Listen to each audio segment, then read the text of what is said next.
Everyone, आप सभी का स्वागत है आपके अपने प्यारे चैनल पर जिसका नाम है लॉ मोटिवेट्स।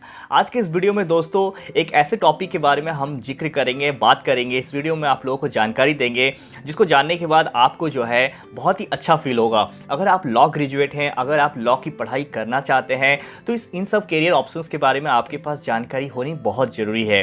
दोस्तों इस वीडियो में मैं आपको बताऊँगा कि अगर आप लॉ ऐसे कैरियर ऑप्शन चूज़ करते हैं और अगर आप लॉ की पढ़ाई करना चाहते हैं तो भविष्य में आपके पास कौन कौन से कैरियर ऑप्शंस होंगे। चलिए विस्तार से इस वीडियो में हम लोग जानने की कोशिश करते हैं और मुझे उम्मीद है इस वीडियो को देखने के बाद आप लोगों को जितने भी क्वेरीज है आपके मन में सारे डाउट्स क्लियर हो जाएंगे और आपको बहुत अच्छा फील होगा।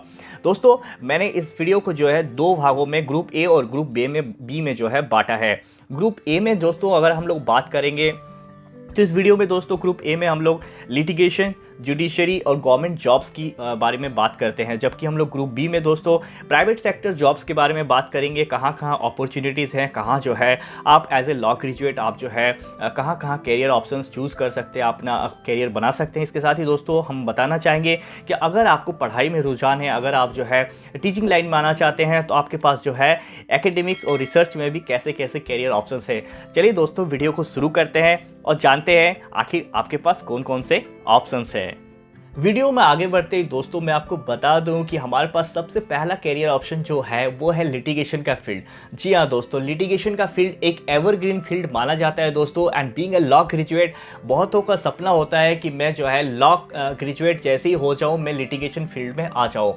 अगर दोस्तों आपको लगता है आप अपनी बात को बहुत अच्छी तरीके से रख सकते हैं, अगर आपको लगता है कि आप अपनी बात को तार्किक रूप से जो है किसी के पास पेश कर सकते हैं, या आपको लगता है कि आप जो है गरीबों के लिए आवाज़ उठाना चाहते हैं, पसंद करते हैं ऐसी चीज़ों को करना, अगर आपको लगता है कि समाज में कुछ गलत हो रहा है, कुछ बुराई हो रही है तो उसके खिलाफ में अपनी आवाज़ उठाना चाहते हैं, तो सबसे पहला और सबसे बेस्ट कैरियर ऑप्शन जो होता है दोस्तों वो होता है लिटिगेशन का फील्ड। लिटिगेशन के फील्ड में आने के बाद दोस्तों आप जो है किसी डिस्ट्रिक्ट कोर्ट या किसी हाई कोर्ट में जो है एज एन एडवोकेट ज्वाइन कर सकते हैं, मेंबरशिप ले सकते हैं और अपनी जो है कैरियर को एक अच्छी उड़ान दे सकते हैं। दोस्तों मैं आपको बता दूं इसके साथ ही अगर आपको लगता है कि मुझे डिस्ट्रिक्ट कोर्ट में प्रैक्टिस नहीं करनी है, मुझे हाई कोर्ट में प्रैक्टिस नहीं करनी है और मुझे जो है सुप्रीम कोर्ट में as an advocate on record practice करनी है, तो आप जो है दोस्तों ये भी कर सकते हो। इसके लिए दोस्तों आपको मैं बता दूं कि आपको एटलीस्ट 5 ईयर्स का एक्सपीरियंस गेन करना पड़ेगा किसी न किसी लोअर कोर्ट से। उसके बाद जो है आप किसी advocate senior advocate on record के यहाँ से जो है 1 ईयर का ट्रेनिंग आपको लेनी पड़ेगी। जब आप 5 ईयर्स का एक्सपीरियंस लोअर कोर्ट से प्राप्त कर लेंगे, 1 साल की ट्रेनिंग कर लेंगे किसी सीनियर एडवोकेट ऑन रिकॉर्ड के यहाँ से जो सुप्रीम कोर्ट में प्रैक्टिस कर रहे हैं, तो उसके बाद जो है दोस्तों आप एडवोकेट ऑन रिकॉर्ड एग्जाम के लिए एलिजिबल हो जाते हो। एडवोकेट ऑन रिकॉर्ड के एग्जाम जो है दोस्तों हमारे सुप्रीम कोर्ट ऑफ इंडिया के द्वारा जो है कंडक्ट कराया जाता है और उसके बाद जब आप इसमें अपीयर होते हैं और आप जब इस एग्जाम को क्वालिफाई कर लेते हैं तो आप जो है परमानेंट मेंबरशिप प्राप्त कर लेते हैं और आप जो है एडवोकेट ऑन रिकॉर्ड हो जाते हैं। इसके बाद जो है दोस्तों आप परमानेंट मेंबरशिप के तहत जो है सुप्रीम कोर्ट में ही प्रैक्टिस कर सकते हैं।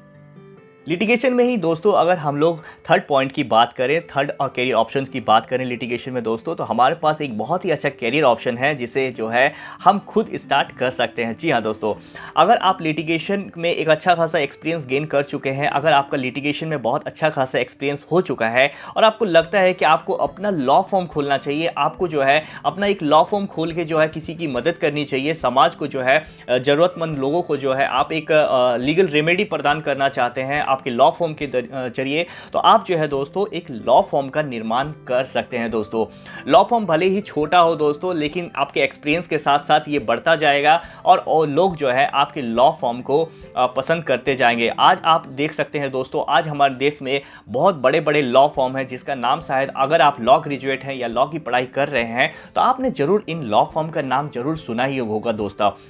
दोस्तों आप सभी जानते हैं लूथरा एंड लूथरा के बारे में, आप सभी जानते हैं आनंद एंड आनंद के बारे में, दोस्तों आप लोग सभी जानते हैं अमरचंद मंगलदास के बारे में। ये सारे दोस्तों हमारे देश के जो है बहुत ही बड़े बड़े लॉ फॉर्म है, बहुत टॉप लेवल के लॉ फॉर्म है और इनकी पहचान दोस्तों सिर्फ देश में नहीं विदेशों में भी दोस्तों होती है। चलिए दोस्तों अब हम लोग डिस्कस करते हैं जुडिशरी के बारे में। जुडिशरी आखिर क्या होता है दोस्तों? अगर आप लॉ ग्रेजुएट हैं या लॉ की पढ़ाई करना चाह रहे हैं तो आप लोगों में से बहुतों को सपना होगा कि मैं जो है एक दिन जज बन जाऊँ या जो है एक जुडिशियल मजिस्ट्रेट के रूप में जो है अपना करियर की शुरुआत करूँ। दोस्तों, अगर आप लॉ की पढ़ाई करना चाह रहे हैं तो आपके पास एक बहुत ही अच्छा करियर ऑप्शन है जिसे हम लोग सिविल जज या जुडिशियल मजिस्ट्रेट के नाम से जानते हैं।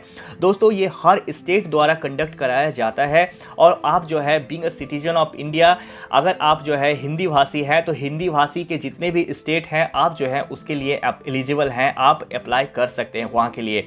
अगर आप जो है एक पर्टिकुलर भाषा को जानते हैं, अगर आप जो है पंजाबी जानते हैं तो आप जो है पंजाब के लिए भी एलिजिबल हैं। इसके साथ ही साथ दोस्तों आप जो है जितने भी हिंदी भाषिक राज्य हैं उसके लिए भी आप एलिजिबल हैं। इसी तरह दोस्तों अगर आप बंगाली हैं तो आप वेस्ट बंगाल का जो जुडिशियल एग्ज़ाम है उसके लिए तो आप बैठ ही सकते हैं। इसके साथ ही साथ दोस्तों आप जितने भी हिंदी भाषिक राज्य हैं उसके लिए भी आप एलिजिबल हैं दोस्तों।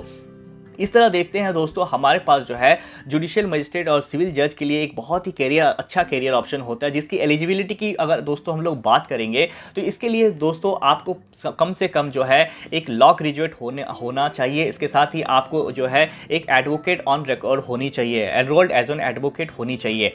मतलब इसके साथ जो है दोस्तों अगर आपकी एज जो है 21 से 35 के अंडर है तो आप जो है इन सब सारे पोस्टों के लिए जो है एलिजिबल हैं और आप जो है सिविल जज और जुडिशियल मजिस्ट्रेट के लिए फाइट कर सकते हैं और बहुत ही आसानी से जो है सिविल जज बन सकते हैं दोस्तों यही नहीं, इसके साथ ही दोस्तों मैं आपको बता दूं आप चीफ जुडिशियल मजिस्ट्रेट बन सकते हैं, जिसे हम लोग जो है चीफ जुडिशियल मजिस्ट्रेट जिसे हम लोग जो है CJM के नाम से भी जानते हैं दोस्तों इसके नेक्स्ट करियर ऑप्शन की बात करें तो ये एक ADJ का पोस्ट होता है दोस्तों, जिसे हम लोग एडिशनल डिस्ट्रिक्ट जज के नाम से जानते हैं दोस्तों। इसके लिए दोस्तों कम से कम आपको जो है किसी भी लोअर कोर्ट में जो है 7 इयर्स का प्रैक्टिस होना चाहिए और इसके साथ ही दोस्तों आपकी एज जो है कम से कम 35 इयर्स की होनी चाहिए। इस तरह हम लोग देखते हैं दोस्तों हमारे पास जो है अपॉर्चुनिटीज़ की कोई कमी नहीं है। अगर हम लोग सिविल जज की बात करें जहाँ हम लोग 21 साल से 35 साल की उम्र तक नौकरी ले सकते थे एज ए सिविल जज जुडिशियल मजिस्ट्रेट, उसी तरह दोस्तों हम लोग जो है ADJ अर्थात जो है एडिशनल डिस्ट्रिक्ट जज के लिए भी 35 के बाद जो है किसी स्टेट में 45 होता है, किसी स्टेट में जो है 50 इयर्स तक जो है आप एलिजिबल होते हो ADJ अर्थात जो है एडिशनल डिस्ट्रिक्ट जज के लिए। इसके लिए दोस्तों आपको कम से कम 7 साल का एक्सपीरियंस होना चाहिए किसी भी लोअर कोर्ट में। नहीं दोस्तों, इसके साथ ही दोस्तों आप लोग जो है किसी भी हाई कोर्ट और सुप्रीम कोर्ट में जो है जज बन सकते हैं और अपनी जो है सपनों को पूरा कर सकते हैं। दोस्तों मैं आपको बात करूं अपने नेक्स्ट करियर ऑप्शन के बारे में, जो अगर आप लॉ ग्रेजुएट हैं और आप जो है चीफ जस्टिस ऑफ इंडिया बनना चाहते हैं, आपकी अगर बचपन की ख्वाहिश है कि मैं जो है सुप्रीम कोर्ट का चीफ जस्टिस ऑफ इंडिया एक दिन बनूँ, तो ये भी दोस्तों आप सिर्फ और सिर्फ लॉ ग्रेजुएट होंगे तभी बन सकते हैं। मैं आपको बता दूँ दोस्तों कि हमारे देश में जो है 3 पोस्ट को जो है सर्वोपरि माना जाता है और 3 पोस्ट जो है सुप्रीम पोस्ट के अंतर्गत आता है दोस्तों। पहला पोस्ट होता है राष्ट्रपति, दूसरा पोस्ट होता है प्रधानमंत्री और तीसरा पोस्ट होता है दोस्तों चीफ जस्टिस ऑफ इंडिया। दोस्तों मैं आपको यहाँ पर बता दूँ कि अगर आप जनरल ग्रेजुएट हैं तो आप जो है राष्ट्रपति बन सकते हैं, अगर आप जनरल ग्रेजुएट हैं तो आप जो है प्रधानमंत्री बन सकते हैं अर्थात प्राइम मिनिस्टर ऑफ इंडिया बन सकते हैं। लेकिन अगर आप जो है लॉ ग्रेजुएट नहीं है तो चीफ जस्टिस ऑफ इंडिया दोस्तों आप लोग कभी नहीं बन सकते हैं। तो इस तरह आप लोग देखते हैं दोस्तों कि लॉ ग्रेजुएट की कितनी इंपॉर्टेंस है हमारे समाज में। अगर आप लॉ ग्रेजुएट हैं तो चीफ जस्टिस ऑफ इंडिया दोस्तों आप लोग बन सकते हैं। चलिए दोस्तों अब हम लोग ग्रुप ए के थर्ड करियर ऑप्शंस के बारे में बात करते हैं, जो कि गवर्नमेंट जॉब्स है। अगर आप एक लॉ ग्रेजुएट हो दोस्तों तो गवर्नमेंट में आपके पास कौन कौन से करियर ऑप्शंस होते हैं, चलिए इसके बारे में हम लोग डिस्कशन करते हैं। सबसे पहली बात करें तो दोस्तों पब्लिक प्रोसिक्यूटर का पोस्ट आपके लिए है, आप असिस्टेंट पब्लिक प्रोसिक्यूटर के लिए भी एलिजिबल हो दोस्तों। अगर public prosecutor assistant public prosecutor की बात करें दोस्तों तो इसे जो है हम लोग सरकारी वकील के नाम से जानते हैं। सरकारी वकील बनने के बाद दोस्तों आपको जो है सरकार जो है स्टेट गवर्नमेंट जो है स्टेट की तरफ से जो है आप किसी पीड़ित पक्ष के लिए हकदार होते हो, उसके तरफ से बोलने के लिए जो है कोर्ट में बोलने के लिए हकदार होते हो और आप जो है पीड़ित पक्ष को न्याय दिलाने के लिए आपको नियुक्त किया जाता है दोस्तों। इसके साथ ही दोस्तों मैं आपको बता दूं कि अगर आपको लॉ ऑफिसर बनना है किसी बैंक्स में या फाइनेंशियल इंस्टीट्यूशंस में, जैसे कि IBPS जो एग्ज़ाम कंडक्ट कराते हैं लॉ ऑफिसर्स के, SBI state bank of India law officers के लिए एग्ज़ाम कंडक्ट कराते हैं, आरबीआई एग्ज़ाम जो है कंडक्ट कराते हैं, रिजर्व बैंक ऑफ इंडिया। इसी तरह जो दोस्तों हमारे देश का सेबी है, वो भी जो है लॉ ऑफिसर ये और लीगल कंसल्टेंट के लिए जो है, लीगल एडवाइज़र के लिए जो हमेशा जो है ये हमारे गवर्नमेंट ऑर्गेनाइजेशंस है और ये इसके लिए जो है पोस्ट के लिए रिक्रूटमेंट करते हैं। और इसके लिए जो है आप बीइंग अ लॉ ग्रेजुएट आप अप्लाई कर सकते हैं और अपने अपने सपनों को जो है दोस्तों पूरा कर सकते हैं। यही नहीं दोस्तों, अगर आप एक लॉ ग्रेजुएट है और आपका सपना है यूपीएससी क्रैक करने की, आपका सपना है कि आईएएस बनूं या आईपीएस बनूं, तब भी जो है आप लॉ ग्रेजुएट होके जो है आईएएस आईपीएस बन सकते हैं, अपने सपनों को पूरा कर सकते हैं। और इसके साथ ही दोस्तों आप स्टेट लेवल के जितने भी पीएससी एग्ज़ाम होते हैं उसके लिए भी जो है आप, जैसे जेपीएससी हो गए, बीपीएससी हो गए, इसके लिए भी जो है आप एलिजिबल होंगे और इसके लिए भी जो है दोस्तों आप फाइट कर सकते हैं। इसके साथ ही दोस्तों मैं आपको बता दूं कि अगर आप लॉ ग्रेजुएट हैं तो डिस्ट्रिक्ट कोर्ट और हाई कोर्ट में लीगल असिस्टेंट का भी एक बहुत ही अच्छा पोस्ट होता है, जिसके लिए आप एलिजिबल होते हो और उसके लिए आप अप्लाई दोस्तों कर सकते हो। दोस्तों अगर आपका बचपन का शौक़ है कि मुझे इंडियन आर्मी का पार्ट बनना है, मुझे इंडियन आर्मी का भाग बनना है और किसी कारणवश आप नहीं बन सके, तो घबराने की कोई बात नहीं है दोस्तों। अगर आप लॉ ग्रेजुएट हैं तो ये भी आपका सपना पूरा हो जाएगा, क्योंकि इंडियन आर्मी में दोस्तों एक पोस्ट होता है जज एडवोकेट जनरल। जी हाँ दोस्तों, ये पोस्ट के लिए एलिजिबिलिटी की बात करें तो कम से कम आपको लॉ ग्रेजुएट होना चाहिए, आपके पास 60% का मार्क्स होना चाहिए। और आपकी एज की बात करें दोस्तों तो आपकी एज जो है 21 से 27 के बीच होनी चाहिए। अगर आप ऐसे क्राइटेरिया को फुलफिल करते हैं तो आप जो है दोस्तों जज एडवोकेट जनरल बन सकते हैं, वो भी अपने इंडियन आर्मी में। दोस्तों अब हम लोग ग्रुप बी की ओर बढ़ते हैं और जानने की कोशिश करते हैं आखिर जो है बीइंग अ लॉ ग्रेजुएट आपके पास कौन कौन से और भी कैरियर ऑप्शंस हैं। चलिए डिस्कस करते हैं। ग्रुप बी की बात करें दोस्तों तो इसको मैंने दो भागों में यहाँ पर बांटा है। पहला तो प्राइवेट सेक्टर जॉब्स के बारे में और दूसरा जो है एकेडमिक और रिसर्च के बारे में। चलिए दोस्तों पहले भाग के लिए हम लोग यहाँ पर डिस्कस कर लेते हैं। प्राइवेट सेक्टर जॉब्स की अगर दोस्तों हम लोग यहाँ पर बात करेंगे तो प्राइवेट सेक्टर में दोस्तों आप लॉ ऑफिसर्स बन सकते हैं, आप लीगल एडवाइज़र बन सकते हैं, लीगल कंसल्टेंट बन सकते हैं किसी भी मल्टीनेशनल कंपनीज़ में या कॉरपोरेट हाउसेज़ में। दोस्तों इसके साथ ही मैं आपको बता दूँ कि हमारे देश में बहुत सारे बड़े बड़े लॉ फॉर्म हैं, बहुत ही फेमस लॉ फॉर्म्स है जहां पर जो है आप अपना कैरियर दे सकते हैं। एज ए लीगल एसोसिएट जो है आप उनसे जुड़ सकते हैं।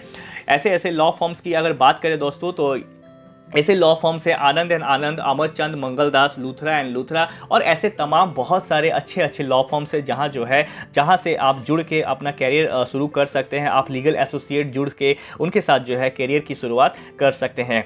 दोस्तों अगर आपको लगता है कि मुझे लिटिगेशन नहीं करना है, मुझे गवर्नमेंट जॉब्स भी नहीं करना है, मुझे कॉर्पोरेट हाउसेज बहुत अच्छा लगता है, इन हाउस जॉब मुझे पसंद है, तो चिंता करने की कोई बात नहीं है दोस्तों। आप एलपीओ भी ज्वाइन कर सकते हैं। एलपीओ की बात करें दोस्तों तो इसे लीगल प्रोसेस आउटसोर्सिंग के नाम से हम लोग जानते हैं। लीगल प्रोसेस आउटसोर्सिंग में दोस्तों जो है ये आपको फॉरेन लॉयर्स को असिस्ट करना पड़ता है। जितने भी हमारे विदेशों के फॉरेन लॉयर्स होते हैं उनको दोस्तों आपको असिस्ट करना पड़ता है। और इस तरह दोस्तों आप लीगल प्रोसेसिंग आउटसोर्सिंग में भी जो है एक अच्छा कैरियर ऑप्शंस को जो है चूज़ कर सकते हैं। प्राइवेट बैंक्स, जी हाँ दोस्तों, प्राइवेट बैंक्स हमारे देश में आप सभी लोग जानते हैं कि हमारे देश में गवर्नमेंट बैंक्स तो हैं ही, इसके साथ ही हमारे देश में बहुत सारे ऐसे प्राइवेट बैंक्स हैं जो बहुत ही नामचीन प्राइवेट बैंक्स है, जिसमें जो है जुड़ के दोस्तों आप एज ए लॉ ऑफिसर उनके साथ जुड़ सकते हैं। एज ए लीगल एडवाइज़र जो है आप ऐसे बैंक्स के साथ जुड़ सकते हैं। हमारे देश में जैसे HDFC बैंक हो गई, ICICI बैंक हो गई, एक्सिस बैंक हो गए, ऐसे तमाम बहुत अच्छे अच्छे बैंक्स हैं, प्राइवेट बैंक्स हैं जिनके साथ जो है जुड़ के एज ए लॉ ऑफिसर आप अपने कैरियर की शुरुआत कर सकते हैं। और ये एक जो है दोस्तों ऑफिशियल जॉब होता है मोस्टली, और आप जो है ऑफिस में ही बैठ के जो है मोस्टली ऐसे जॉब में काम करेंगे और ये बहुत ही अच्छा कैरियर ऑप्शन के रूप में दोस्तों इसे देखा जाता है। दोस्तों अगर मैं आपको बात करूं तो इंटेलेक्चुअल प्रॉपर्टी लॉयर के रूप में भी जो है आप अपना अच्छा कैरियर ऑप्शन चूज़ कर सकते हैं। इंटेलेक्चुअल प्रॉपर्टी लॉयर जिसे हिंदी में कहें तो बौद्धिक संपदा अधिनियम के तहत जो है एक लॉयर होता है जो है इंटेलेक्चुअल प्रॉपर्टी से रिलेटेड मैटर्स को डील करते हैं। अगर आपको लगता है कि किसी मानव के द्वारा किसी निर्माण चीज़ के ऊपर जो है आप उसकी सिक्योरिटी प्रदान करें, या जो है जैसे कोई कॉपीराइट हो गया, ट्रेडमार्क हो गया, या पेटेंट हो गया, इन सब तमाम चीज़ों के बारे में आपको बहुत अच्छा लगता है, या आपको लगता है कि कोई शख्स अगर कोई किसी चीज़ का निर्माण किया है अपनी इंटेलेक्चुअल क्वालिटी के जरिए, अगर आपको उनको सेव करना पसंद है तो आप जो है इंटेलेक्चुअल प्रॉपर्टी लॉयर भी बन सकते हैं। इसके साथ ही दोस्तों आप जो है साइबर लॉयर भी बन सकते हैं। साइबर लॉयर जितने भी साइबर क्राइम्स होते हैं हमारे इंडिया में, इसमें अगर आपको रुझान है, अगर आपको रुचि है, तो आप जो है साइबर लॉयर भी बन सकते हैं। आप चाहे तो ये इंडिपेंडेंट प्रैक्टिस भी कर सकते हैं, और आप चाहे तो किसी मल्टीनेशनल कंपनी में भी एज अ साइबर लॉयर या इंटेलेक्चुअल प्रॉपर्टी लॉयर आप ज्वाइन कर सकते हैं। दोस्तों मैं आपको यहाँ पर एक और अच्छा कैरियर ऑप्शंस के बारे में बात करता हूँ। ये कैरियर ऑप्शन है दोस्तों लीगल जर्नलिज्म का। लीगल जर्नलिज्म दोस्तों आज हमारे देश में किसी से छिपा हुआ नहीं है। आज हमारे देश में दोस्तों प्रिंट मीडिया है, इलेक्ट्रॉनिक मीडिया है, और तमाम तरह के कैरियर ऑप्शंस का निर्माण हो चुका है। तो ऐसे ही में ही दोस्तों एक लीगल जर्नलिज्म का पोस्ट होता है जो कि लॉ ग्रेजुएट को प्रेफरेंस दिया जाता है, क्योंकि लॉ के जो जानकार होते हैं, लॉ के जो स्टूडेंट्स होते हैं, या लॉ बैकग्राउंड्स के जो लोग होते हैं, ऐसा माना जाता है कि लीगल जर्नलिज्म का पोस्ट उनके लिए ही है, और लीगल जर्नलिज्म वो बहुत ही अच्छा करेंगे, क्योंकि आए दिन हमारे समाज में ऐसे बहुत सारे कानून बन रहे हैं, निर्माण हो रहा है। तो इन सब चीज़ों के जानकारी अगर कोई विधिक जानकार होंगे, अगर कोई लॉ ग्रेजुएट होंगे, या लॉ के जानकार नॉलेजेबल पर्सन होंगे, तो इन सब चीज़ों को दोस्तों वो बहुत बखूबी जो है डील कर लेंगे। इस तरह दोस्तों लीगल जर्नलिज्म का पोस्ट भी एक लॉ ग्रेजुएट के लिए बहुत ही अच्छा कैरियर ऑप्शन माना जाता है दोस्तों। चलिए दोस्तों, अब मैं आपसे डिस्कशन करता हूँ एक बहुत ही अच्छे और बहुत ही मज़ेदार कैरियर ऑप्शंस के बारे में। अगर आपको लगता है कि मुझे लिटिगेशन पसंद नहीं है, जुडिशरी पसंद नहीं है, गवर्नमेंट जॉब्स भी ठीक ठाक नहीं लगता है, या कहीं पर किसी प्राइवेट जॉब करने में पसंद नहीं है, मुझे जो है लॉ ऑफिसर बनना पसंद नहीं है, या लीगल प्रोसेस आउटसोर्सिंग का जॉब भी मुझे अच्छा नहीं लगता, मुझे तो भाई पढ़ना पढ़ाना बहुत अच्छा लगता है, मुझे किताबें पढ़ना बहुत अच्छा लगता है, मुझे बच्चों को, लोगों को पढ़ाना जो है बहुत अच्छा लगता है, तो दोस्तों चिंता करने की कोई बात नहीं। आप जो है LLB के बाद LLM कर लीजिए, और उसके बाद जो है या तो आप नेट क्वालिफाई कर लीजिए या फिर PhD कर लीजिए। इसके साथ ही दोस्तों आप किसी भी प्राइवेट ऑर्गेनाइजेशन, प्राइवेट यूनिवर्सिटी या गवर्नमेंट यूनिवर्सिटीज़ या कॉलेजेस में जो है दोस्तों आप as a law assistant professor जो है नियुक्त हो सकते हैं, और अपनी कैरियर को जो है दोस्तों एक मुकाम दे सकते हैं। इसके साथ ही दोस्तों आप जो है मैं आपको बता दूं कि अगर आपको लगता है कि नहीं मुझे किसी जॉब में नहीं रहना है, मुझे दूसरे के यहाँ काम नहीं करना है, मैं खुद का कुछ करना चाहता हूँ, मैं खुद का कुछ इंस्टीट्यूट ओपन करना चाहता हूँ, या मुझे लगता है कि मैं अपने इंस्टीट्यूट ओपन करके बच्चों को पढ़ाऊँ, या जितने भी जुडिशरी का तैयारी कराऊँ, प्रिपरेशन कराऊँ, क्लैट की तैयारी कराऊँ, या इस तरह के तमाम जो है लॉ से रिलेटेड सब्जेक्ट्स के बारे में पढ़ाऊँ, तो चिंता करने की कोई बात नहीं है दोस्तों। आप जो है एक लॉ इंस्टीट्यूट का भी निर्माण कर सकते हैं, और आप जो है दोस्तों उसमें जो है जुडिशरी की तैयारी करवा सकते हैं। डिफरेंट स्टेट्स से रिलेटेड एग्ज़ाम से रिलेटेड जो है आप तैयारी करवा सकते हैं। इसके साथ ही दोस्तों एक नेशनल लेवल का एंट्रेंस टेस्ट होता है जिसे हम लोग क्लैट के नाम से जानते हैं, आप बच्चों की तैयारी करवा सकते हैं। और आप जो है UPSC का जो मेंस होता है दोस्तों, उसमें लॉ एक सब्जेक्ट होता है, ऑप्शनल सब्जेक्ट, उसकी तैयारी जो है दोस्तों आप करवा सकते हो। इसके साथ ही दोस्तों लॉ के तमाम एग्ज़ाम्स से रिलेटेड जो है जितनी भी तैयारी है आप जो है अपने लॉ इंस्टीट्यूट में करा सकते हो दोस्तों। इस तरह हम लोग देखते हैं दोस्तों, बीइंग अ लॉ ग्रेजुएट आपके पास अपॉर्चुनिटीज़ की कोई कमी नहीं होती है दोस्तों। मुझे उम्मीद है दोस्तों ये वीडियो आप सभी को बहुत ज़्यादा पसंद आया होगा। इस वीडियो के जरिए आपको ये पता चला होगा कि लॉ में आखिर कौन कौन से कैरियर ऑप्शंस होते हैं, और बीइंग अ लॉ ग्रेजुएट और बीइंग अ लॉ स्टूडेंट हमको किस किस कैरियर ऑप्शंस को लेके आगे चलना चाहिए, या किन किन कैरियर ऑप्शंस के बारे में आगे सोच के जो है अपने कैरियर को एक ग्रोथ देना चाहिए दोस्तों। मुझे उम्मीद है ये वीडियो आप सभी को बहुत ज़्यादा पसंद आया होगा। अगर पसंद आएगा दोस्तों अपने दोस्तों में से ज़रूर शेयर करिएगा, ताकि जो है बच्चों में अवेयरनेस क्रिएट हो, लॉ के बारे में लोगों में जानकारी हो, और लोग जो है खुशी से अपनी मर्जी से जो है इस प्रोफेशन को चूज़ करें दोस्तों। वीडियो को देखने के लिए बहुत बहुत धन्यवाद दोस्तों। मिलते हैं एक नेक्स्ट वीडियो में एक नए टॉपिक के साथ। तब तक के लिए आपका दोस्त आपके भाई को विदा दीजिए। नमस्कार, आपका दिन मंगलमय हो।